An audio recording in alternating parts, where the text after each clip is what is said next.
Hello everyone, आज हम बात करने जा रहे हैं सबसे इंपॉर्टेंट नीट के पॉइंट से इंपॉर्टेंट है प्लांट किंगडम के बारे में। प्लांट किंगडम में सबसे इंपॉर्टेंट ये पॉइंट सबसे इंपॉर्टेंट है कि अर्लियर सिस्टम ऑफ क्लासिफिकेशन किसने दिया था? आर्टिफिशियल सिस्टम जिसको कहते हैं लिनफ ने दिया था। वो मॉर्फोलॉजिकल कैरेक्टर को ही सिर्फ लिए थे, वेजिटेटिव कैरेक्टर और एंड्रोइसियम स्ट्रक्चर। एंड्रोइसियम स्ट्रक्चर को मेल भी कहते हैं। वेजिटेटिव में habitat, colour, number and shape of leaves.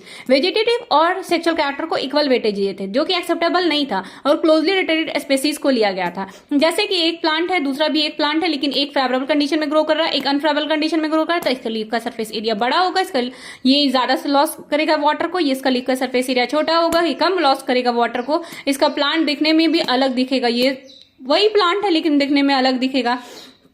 अब हम नेचुरल क्लासिफिकेशन की बात करते हैं। नेचुरल क्लासिफिकेशन को देने वाले scientist George Bentham and Joseph Dalton Hooker थे। इन्होंने सिर्फ इंटरनल कैरेक्टर को नहीं लिया था, बल्कि एक्सटर्नल को भी, अल्ट्रा स्ट्रक्चर को, एनाटॉमी को, एम्ब्रायोलॉजी को।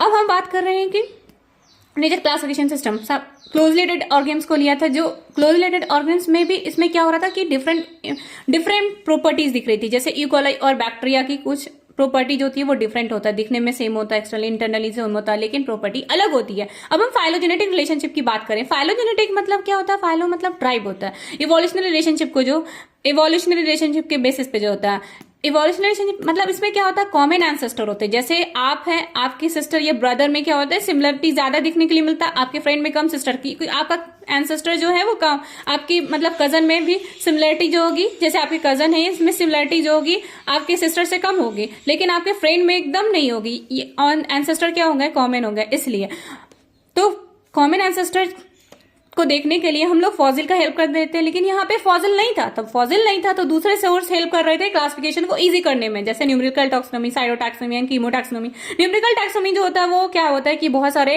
कैरेक्टर को जो होता है वो कोड के हेल्प से हम कंप्यूटर में डाल देते हैं और उससे आसानी से एनालाइज कर लेते हैं। अच्छा ये सेम प्लांट है, मतलब कैरेक्टर अगर सिमिलर आ गया तो हाँ अच्छा ये सेम प्लांट है, तो A category, B 0 category, 1 category, number के हेल्प से 100 कैरेक्टर को असाइन किया गया था उसमें।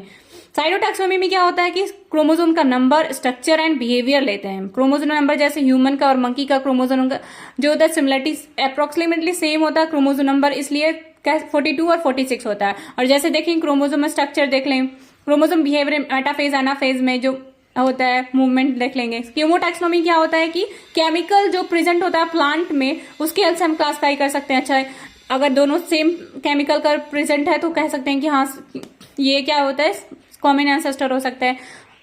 I hope so you understand. Please like, subscribe and share it.